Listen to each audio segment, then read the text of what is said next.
Hi friends, welcome back to KNR tutorials. ఈరోజు మనం ఈ వీడియోలో టీజీ డిస్ట్రిక్ట్ కోర్ట్ అండ్ హైకోర్టుకు సంబంధించినటువంటి ప్రీవియస్ పేపర్స్ ఎక్స్ప్లెనేషన్ చూద్దాం. సో చాలా క్వశ్చన్స్ అనేవి రిపీటెడ్గా అడుగుతారు. తప్పకుండా గుర్తుపెట్టుకోండి. ప్రీవియస్ పేపర్స్ అనేవి చాలా ఇంపార్టెంట్. మీకు కొన్ని క్వశ్చన్స్ రిపీటెడ్గా అడిగేటటువంటి అవకాశం కూడా ఉంటుంది కాబట్టి తప్పకుండా ఛానల్ని సబ్స్క్రైబ్ చేసుకొని పెట్టుకోండి. సో అన్నీ అంటే టీజీ డిస్ట్రిక్ట్ కోర్టుకు సంబంధించి ప్రీవియస్గా ఏ పేపర్స్ అయితే ఉన్నాయో అన్నిటిపైన మనం వీడియోస్ అనేవి చేయడం జరుగుతుంది. సో ఎవరైనా మన ఛానల్‌ని ఫస్ట్ టైమ్ చూస్తున్నట్లయితే ఛానల్‌ని సబ్స్క్రైబ్ చేసుకొని వీడియోని లైక్ చేయండి. నేను ఈ వీడియోకి 500 లైక్స్ అనేవి టార్గెట్ ఇస్తున్నాను. చాలా డెడికేటెడ్‌గా తెలంగాణ డిస్ట్రిక్ట్ కోర్ట్‌కి సంబంధించి వీడియో చేయాలనుకుంటున్నాం. తప్పకుండా సపోర్ట్ చేయండి. సో ఈ వీడియోలో మనకి ప్రతి టాపిక్ కూడా అంటే హిస్టరీ నుంచి ఎన్ని క్వెషన్స్ వచ్చాయి, నెక్స్ట్ పాలిటీ నుంచి ఎన్ని క్వెషన్స్ వచ్చాయి, జియోగ్రఫీ నుంచి ఎన్ని క్వెషన్స్ వచ్చాయి, కల్చర్ నుంచి ఎన్ని క్వెషన్స్ వచ్చాయి. సో ఈ విధంగా డివైడ్ చేసి చేయడం జరిగింది. అంటే history, polity, Geography, culture, economy. So అట్లా ఈ విధంగా క్వెషన్స్‌ని డివైడ్ చేస్తూ మీకు ఎక్స్‌ప్లెయిన్ చేయడం జరుగుతుంది. సో తప్పకుండా ఛానెల్‌ని సబ్స్క్రైబ్ చేసుకొని పెట్టుకోండి. ఫస్ట్ క్వెషన్ చూడండి. కన్వ యుద్ధం బాబర్ మరియు ఎవరి మధ్య జరిగింది? ఏమడుగుతున్నాడు? కన్వ యుద్ధం. ఏ యుద్ధం? కన్వ యుద్ధం బాబర్ మరియు ఎవరి మధ్య జరిగింది అంటున్నాడు. సో కన్వ యుద్ధం అనేది మనకి బాబర్ మరియు రాణా సంగ్రామ్ సింగ్, రాణా సంగ్రామ్ సింగ్ మధ్య జరిగింది. ఆప్షన్ బి అనేది మనకి కరెక్ట్ ఆన్సర్ అవుతుంది. నెక్స్ట్ క్వెషన్ చూడండి. భగత్ సింగ్ మరియు బతుకేశ్వర్ దత్, భగత్ సింగ్ మరియు బతుకేశ్వర్ దత్ పై బాంబు దాడి ఏ తేదీన చేశారు? వెరీ వెరీ ఇంపార్టెంట్ ఇది. భగత్ సింగ్ మరియు బతుకేశ్వర్ దత్ పై బాంబు దాడి ఏ తేదీన చేశారు అంటే 1929 ఏప్రిల్ 8న చేశారు. 1929 ఏప్రిల్ 8న భగత్ సింగ్ మరియు బతుకేశ్వర్ దత్ పైన బాంబు దాడి అనేది బ్రిటిష్ గవర్నమెంట్ చేయడం జరిగింది. ఆప్షన్ ఏ అనేది మనకి కరెక్ట్ ఆన్సర్ అవుతుంది. నెక్స్ట్ క్వెషన్ చూడండి. 1885లో బాంబేలో జరిగిన ఇండియన్ నేషనల్ కాంగ్రెస్ మొదటి సమావేశానికి ఎంతమంది ప్రతినిధులు హాజరయ్యారు? అంటే 72 మంది ప్రతినిధులు హాజరయ్యారు. Indian national Congress, Indian national కాంగ్రెస్‌కి సంబంధించి మొట్టమొదటి సమావేశం ఎక్కడ జరిగింది? అంటే బాంబేలో జరిగింది. ఎక్కడ జరిగింది? బాంబేలో జరిగింది. సో ఎప్పుడు జరిగింది మనకి? అంటే 1885లో జరిగింది. 1885లో జరిగింది. సో ఈ సమావేశానికి ఎంతమంది ప్రతినిధులు డెలిగేట్స్ హాజరయ్యారంటే 72 మంది హాజరయ్యారు. సో ఆప్షన్ బి అనేది మనకి కరెక్ట్ ఆన్సర్ అవుతుంది. నెక్స్ట్ క్వెషన్ చూడండి. కకోరి కాస్పరసీ కేస్‌లో సంబంధం లేని స్వతంత్ర సమరయోధుడు ఎవరు? కకోరి కుట్ర కేసులో సంబంధం లేనటువంటి స్వతంత్ర సమరయోధుడు ఎవరు అంటున్నాడు. అంటే ఇక్కడ రామ్ ప్రసాద్ బిస్మల్ ఇతనికి సంబంధం ఉంది. నెక్స్ట్ అష్ఫాకుల్లా ఖాన్ ఇతనికి కూడా సంబంధం ఉంది. నెక్స్ట్ రాజేంద్ర లహరి, సో ఇతనికి కూడా సంబంధం ఉంది. రామ్ ప్రసాద్ బిస్మల్‌కి సంబంధం ఉంది. దేంతో? కకోరి కుట్ర కేసుతో. నెక్స్ట్ మనకి అష్ఫాకుల్లా ఖాన్‌కి కూడా సంబంధం ఉంది కకోర కుట్ర కేసుతో. అదే విధంగా రాజేంద్ర లహరికి కూడా సంబంధం ఉంది కకోరి కుట్ర కేసుతో. కానీ ఖుదీరామ్ బోస్, ఖుదీరామ్ బోస్‌కి ఈ కుట్ర కేసుతో సంబంధం లేదు. వెరీ వెరీ ఇంపార్టెంట్ క్వెషన్ ఇది. మళ్ళీ రిపీట్ అయ్యేటటువంటి అవకాశం ఉంటది. గుర్తుపెట్టుకోండి. ఆప్షన్ సి అనేది మనకి కరెక్ట్ ఆన్సర్ అవుతుంది. నెక్స్ట్ క్వెషన్ చూడండి. పండిత రమాబాయి తన శారదా సదన్‌ను ఏ నగరంలో స్థాపించారు? పండిత రమాబాయి తన శారదా సదన్‌ను ఏ నగరంలో స్థాపించారు అంటే బాంబే నగరంలో స్థాపించారు. పండిత రమాబాయి గారు తన శారదా సదన్‌ను బాంబే నగరంలో స్థాపించడం జరిగింది. ఆప్షన్ సి అనేది మనకి కరెక్ట్ ఆన్సర్ అవుతుంది. నెక్స్ట్ క్వెషన్ చూడండి. రవీంద్రనాథ్ ఠాగూర్ శాంతినికేతన్ వద్ద పాత భవనాన్ని ఏ సంవత్సరంలో స్థాపించారు? అంటే మనకి 1901లో 1901లో రవీంద్రనాథ్ ఠాగూర్ శాంతినికేతన్ వద్ద పాత భవనాన్ని స్థాపించడం జరిగింది. సో ఆప్షన్ బి అనేది కరెక్ట్ ఆన్సర్ అవుతుంది. నెక్స్ట్ క్వెషన్ చూడండి. కర్ణాటకకు చెందిన తొగలు కొంబయోట అనేది ఏ రకమైన కళారూపం? కర్ణాటకకు చెందినటువంటి చూడండి గుర్తుపెట్టుకోండి. కళారూపాలకు సంబంధించి కంపల్సరీగా క్వెషన్ అడిగేటటువంటి అవకాశం అనేది ఉంటది. ప్రతి ఎగ్జామ్‌లో డాన్స్ ఫార్మ్స్ గానివ్వండి, కళారూపాలు గానివ్వండి, వీటిపైన క్వెషన్స్ అడిగేటటువంటి అవకాశం ఉంది. సో ఈ టాపిక్స్‌కి సంబంధించి ఇంపార్టెంట్ టాపిక్స్‌కి సంబంధించి మన ఛానెల్‌లో కేఎన్ఆర్ ట్యుటోరియల్స్ యాప్‌లో ఫ్రీ మెటీరియల్ అనేది టాపిక్ వైస్‌గా ఫ్రీ మెటీరియల్ అనేది ఉంటుంది. సో మీరు యాప్ డౌన్లోడ్ చేసుకొని లాగిన్ అవ్వగానే మీకు లెఫ్ట్ సైడ్ కార్నర్లో 3 డాట్స్ కనిపిస్తాయి ఇలా. సో దీనిపైన క్లిక్ చేస్తే మీకు ఫ్రీ మెటీరియల్ అనేటటువంటి ఆప్షన్ అనేది కనిపిస్తుంది. సో ఈ ఆప్షన్లో మీకు ప్రీవియస్ పేపర్స్ కానివ్వండి, నెక్స్ట్ ఇంపార్టెంట్ టాపిక్స్ ఏటిపైనైతే మనకి క్వశ్చన్స్ అడిగేటటువంటి అవకాశం ఉందో ఆ టాపిక్స్ని మనం పీడిఎఫ్ రూపంలో ఇవ్వడం జరిగింది. సో మీరు ఈ పీడిఎఫ్ని ప్రింట్ తీసుకొని కూడా చదువుకోవచ్చు, గుర్తుపెట్టుకోండి. సో ప్లే స్టోర్ నుంచి కేఎన్ఆర్ ట్యుటోరియల్స్ అనే యాప్ను డౌన్లోడ్ చేసుకొని మీరు ఈ పీడిఎఫ్ని ప్రింట్ తీసుకోవచ్చు. సో అదేవిధంగా మన కేఎన్ఆర్ ట్యుటోరియల్స్ నుంచి కేవలం 199 రూపీస్కే గణతంత్ర దినోత్సవం సందర్భంగా 199 రూపీస్కే మనం ఫుల్ వీడియో కోర్స్ని అందించడం జరుగుతుంది. దీనిలో మనకి జీకే ఉంటుంది, నెక్స్ట్ జనరల్ ఇంగ్లీష్ కూడా ఉంటుంది. జీకే ఉంటుంది, జనరల్ ఇంగ్లీష్ కూడా ఉంటుంది. సో కేవలం 199 రూపీస్ మాత్రమే. సో ఈ ఆఫర్ అనేది మీకు 48 అవర్స్ మాత్రమే అందుబాటులో ఉంటుంది. సో అదేవిధంగా ఓన్లీ జనరల్ ఇంగ్లీషే కావాలనుకుంటే, జీకే అవసరం లేదు, జనరల్ ఇంగ్లీషే కావాలనుకుంటే మీరు సో కేవలం 99 రూపీస్ మాత్రమే, కేవలం 99 రూపీస్ మాత్రమే. ఇందులో 2500 అంటే 2500 ఎంసీక్యూస్ని ఎక్స్ప్లెయిన్ చేస్తూ మీకు వీడియోస్ అనేది చేయడం జరిగింది. సో అంటే 40కి 40 మార్క్స్ వచ్చే విధంగా సో ఈ కోర్సుని డిజైన్ చేయడం జరిగింది. ప్లే స్టోర్లో కేఎన్ఆర్ ట్యుటోరియల్స్ యాప్ అనేది ఉంటుంది. సో అక్కడి నుంచి మీరు యాప్ని డౌన్లోడ్ చేసుకొని ఈ కోర్సెస్ని అవైల్ చేసుకోవచ్చు. లేకపోతే మీరు ఫ్రీ మెటీరియల్ చదువుకోవాలి, మా దగ్గర మనీ లేదు అనుకున్నప్పుడు ఫ్రీ మెటీరియల్ కూడా మీరు చదువుకోవచ్చు. సో యాప్ లింక్ అనేది నేను కామెంట్ సెక్షన్లో, డిస్క్రిప్షన్లో కూడా ఇస్తాను. సో అక్కడి నుంచి కూడా మీరు యాప్ని డౌన్లోడ్ చేసుకోవచ్చు. సో ఇక్కడ క్వశ్చన్ చూడండి, కర్ణాటకకు చెందినటువంటి తొగలు గొంబయోట అనేది ఏ రకమైన కళారూపం? కరెక్ట్ ఆన్సర్ ఏంటంటే తోలు బొమ్మలాట.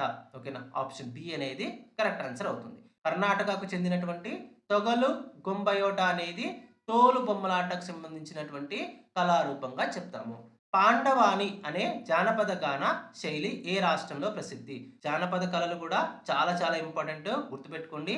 పాండవాని అనే జానపద గాన శైలి ఏ రాష్ట్రంలో ప్రసిద్ధి అంటే ఛత్తీస్గఢ్లో ప్రసిద్ధి. సో ఆప్షన్ బి అనేది కరెక్ట్ ఆన్సర్ అవుతుంది. నెక్స్ట్ క్వశ్చన్ చూడండి, కింది వాటిలో కేరళలో ప్రదర్శించని కళారూపం ఏది అంటే చూడండి, ఇక్కడ చెకియర్ కూతు, నెక్స్ట్ కృష్ణాట్టం, నెక్స్ట్ కుడియాట్టం. సో ఇవి అన్నీ కూడా మనకి ఎక్కడ ఉంటాయి? కేరళలో ప్రదర్శించేటటువంటి కళారూపాలుగా చెప్తాం. సో మీరు ఈజీగా పేర్లు బట్టి చెప్పొచ్చు. అట్టం అనగానే గుర్తుపెట్టుకోవచ్చు మీరు. సో కడియాట్టం, నెక్స్ట్ కుడియాట్టం కానివ్వండి, కృష్ణాట్టం కానివ్వండి. సో అట్టం అనే పదం వచ్చింది అనుకోండి, అది కేరళకు సంబంధించింది. ఈ ట్రిక్ గుర్తుపెట్టుకోండి. అట్టం అంటే కృష్ణాట్టం కానివ్వండి, కుడియాట్టం కానివ్వండి, అలా అట్టం అనే పదం కనుక వస్తే మనకి అది దేనికి సంబంధించింది, ఏ రాష్ట్రానికి సంబంధించింది? అది కళారూపమైన, డాన్స్ రూపమైన దేనికి సంబంధించింది అంటే కేరళకి సంబంధించింది. సో ఇక్కడ కేవలం కూచిపూడి మాత్రం, ఇది అందరికీ తెలిసి ఉంటుంది, కూచిపూడి మాత్రం మనకి ఆంధ్రప్రదేశ్కి సంబంధించింది. సో ఎక్కడ పుట్టింది అంటే ఆంధ్రప్రదేశ్లో ఉన్నటువంటి కూచిపూడి గ్రామంలో పుట్టింది, అందుకే దానికి ఆ పేరు వచ్చింది. ఆప్షన్ ఏ అనేది మనకి కరెక్ట్ ఆన్సర్ అవుతుంది. సో ఏమడుగుతున్నాడు, కింది వాటిలో కేరళలో ప్రదర్శించినటువంటి కళారూపం ఏది అంటున్నాడు. సో ఈ 3 ప్రదర్శిస్తాడు, కిందివి 3. సో ఆప్షన్ ఏలో మాత్రం కూచిపూడి మాత్రం మనకి ఆంధ్రప్రదేశ్లో ప్రదర్శించడం జరుగుతుంది. సో ఆప్షన్ ఏ అనేది మనకి కరెక్ట్ ఆన్సర్ అవుతుంది. నెక్స్ట్ క్వశ్చన్ చూడండి, రాణికి వావ్ అంటే రాణి మెట్ల బావి అంట.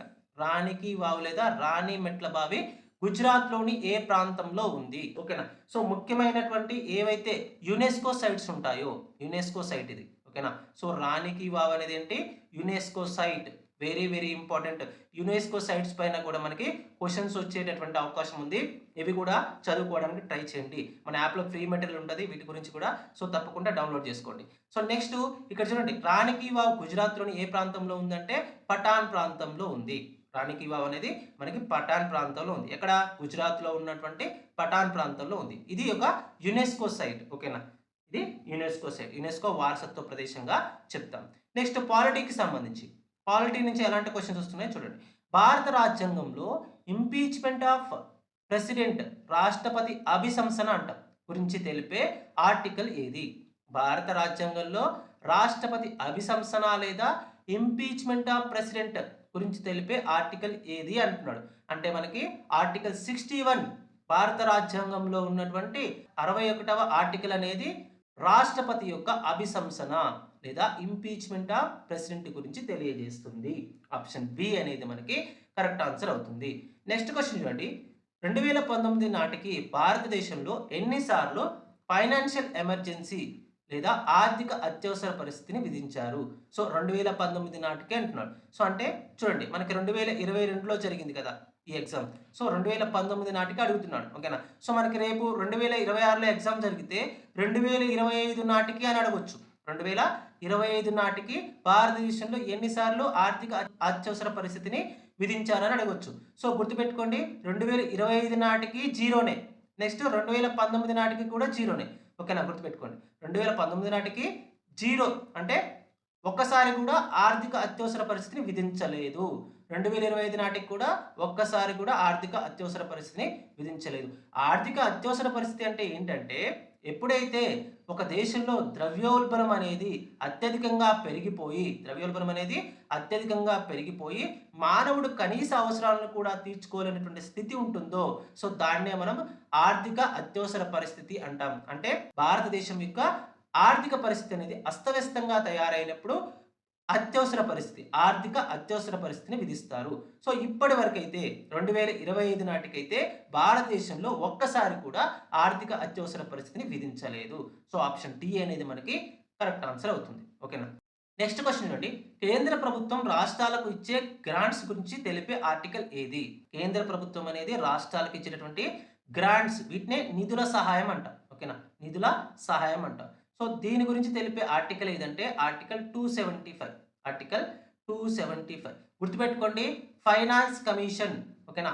ఫైనాన్స్ కమిషన్ అనేది మనకి కేంద్ర రాష్ట్ర ప్రభుత్వాల మధ్య నిధుల యొక్క పంపిణీ గురించి తెలియజేస్తుంది. ఓకేనా? ఏది? ఫైనాన్స్ కమిషన్ అనేది. సో దానికి సంబంధించి కేంద్ర ప్రభుత్వం రాష్ట్రాలకు ఇచ్చేటటువంటి గ్రాంట్స్ నిధుల సహాయానికి సంబంధించి ఏ ఆర్టికల్ రాజ్యాంగంలో తెలుపుతుంది అంటే మనకి ఆర్టికల్ 275 అనేది దాని గురించి తెలియజేస్తుంది.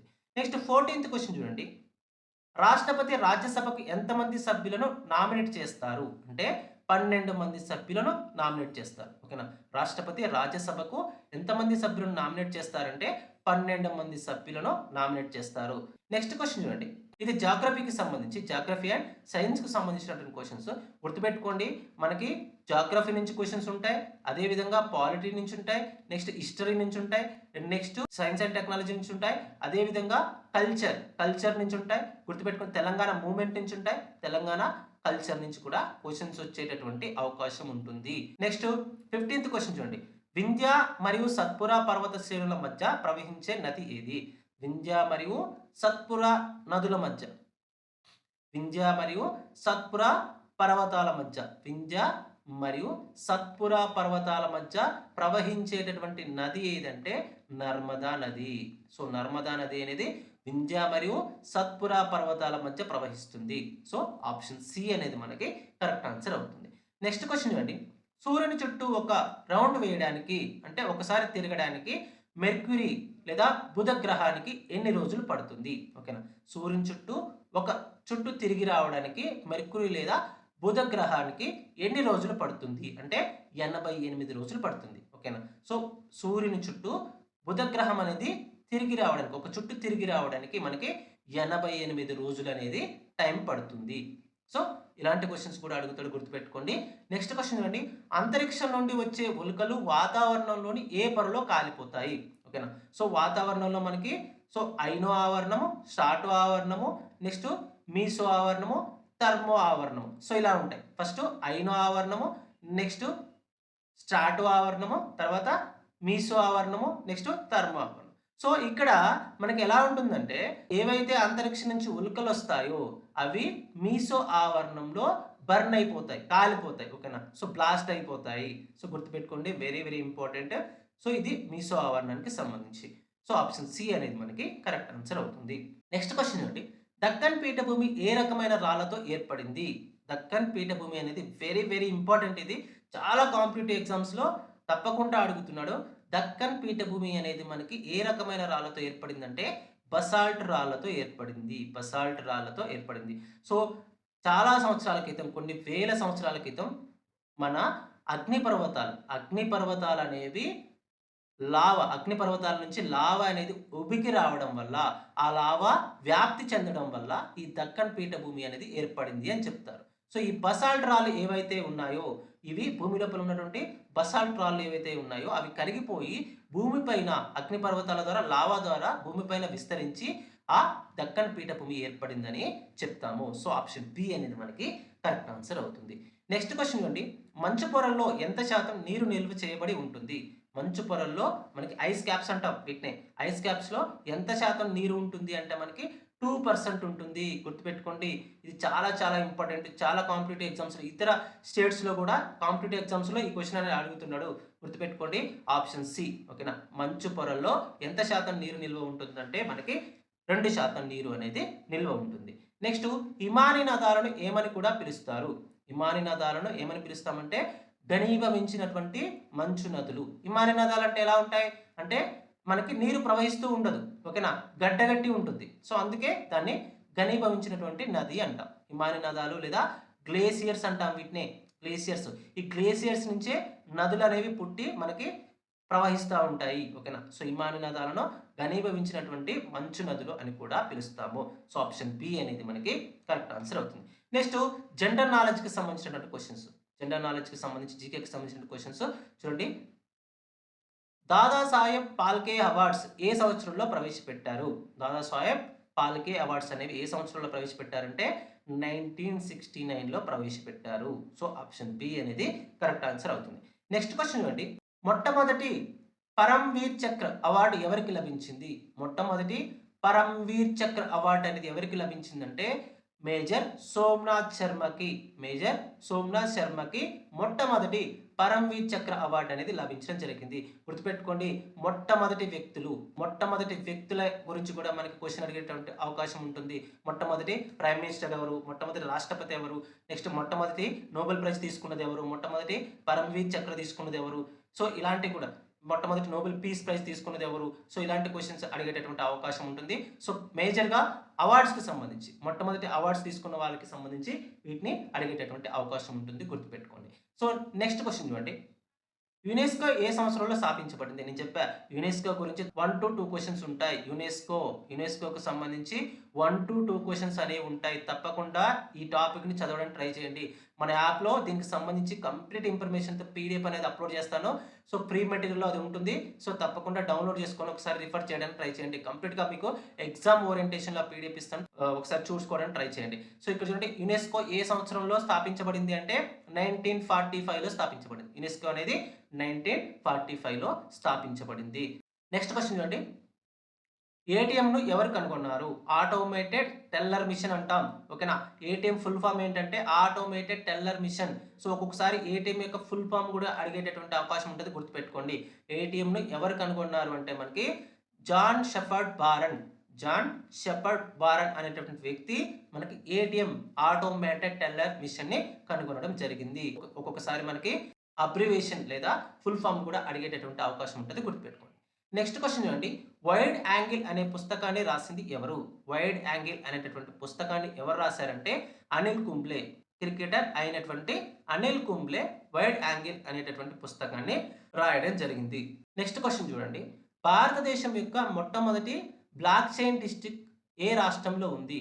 భారతదేశం యొక్క నేను చెప్పా మొట్టమొదటి అనే మొట్టమొదటి అంశాలు కానివ్వండి, అతి చిన్నది, అతి పెద్దది ఇలాంటి అంశాలు తప్పకుండా అడిగేటటువంటి అవకాశం ఉంటుంది. గుర్తుపెట్టుకోండి. మెయిన్‌గా కోర్ట్ ఎగ్జామ్స్‌కి సంబంధించి మొట్టమొదటి అంశాలు కానివ్వండి, అతి చిన్నది కానివ్వండి, అతి పెద్దది కానివ్వండి, యునెస్కో సైట్స్ కానివ్వండి, డాన్స్ ఫార్మ్స్ కానివ్వండి, జానపద కళలు కానివ్వండి, సాంగ్స్ కానివ్వండి, సో అంటే తెలంగాణకు సంబంధించి సాంగ్స్ కానివ్వండి, తెలంగాణ కల్చర్‌కి సంబంధించి బతుకమ్మ కానివ్వండి, లేకపోతే పండగలు ఇలాంటి పండగలకు సంబంధించి కానివ్వండి క్వెషన్స్ అడిగేటటువంటి అవకాశం ఉంటుంది. గుర్తుపెట్టుకోండి. ఓకేనా.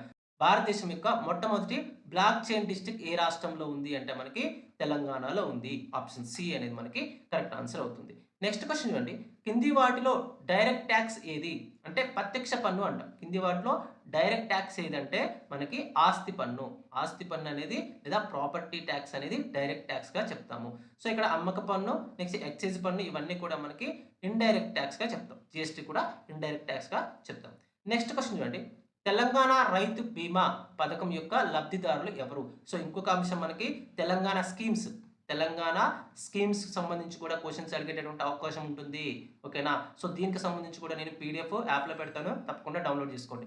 తెలంగాణ రైతు బీమా పథకం అనేది ఎవరి కోసం చేయబడింది అంటే మనకి రైతుల కోసం చేయబడింది. ఓకేనా? సో ఆప్షన్ బి అనేది మనకి కరెక్ట్ ఆన్సర్ అవుతుంది. నెక్స్ట్ క్వెషన్ చూడండి. మణికా బత్రా ఏ క్రీడకు సంబంధించిన వారు? మణికా బత్రా ఏ క్రీడకు సంబంధించిన వారు? అంటే టేబుల్ టెన్నిస్‌కి సంబంధించిన వారు. మణికా బత్రా టేబుల్ టెన్నిస్ క్రీడకు సంబంధించిన వారు. సో ఆప్షన్ సి అనేది మనకి కరెక్ట్ ఆన్సర్ అవుతుంది. సో ఇవి మనకి ప్రీవియస్ క్వెషన్స్ 2022కి సంబంధించిన జీకే కానివ్వండి, నెక్స్ట్ జనరల్ అవేర్‌నెస్ కానివ్వండి. సో ఎవరైనా మన ఛానెల్‌ని కొత్తగా చూస్తున్నట్లయితే తప్పకుండా ఛానెల్‌ని సబ్స్క్రైబ్ చేసుకొని వీడియోని లైక్ చేయండి. తప్పకుండా సపోర్ట్ చేయడానికి ట్రై చేయండి. మరిన్ని వీడియోస్ అనేది మీకోసం ఫ్రీగా తీసుకురావడం జరుగుతుంది. ఈ వీడియోకి మనం 500 లైక్స్ అనేవి టార్గెట్ పెట్టుకుందాం. ఈ టార్గెట్ అనేది తప్పకుండా కంప్లీట్ చేయండి. Thank you. మరొక వీడియోలో మరొక ఇంట్రెస్టింగ్ అప్డేట్‌తో మళ్ళీ కలుసుకుందాం. అంతవరకు సెలవు. జై హింద్.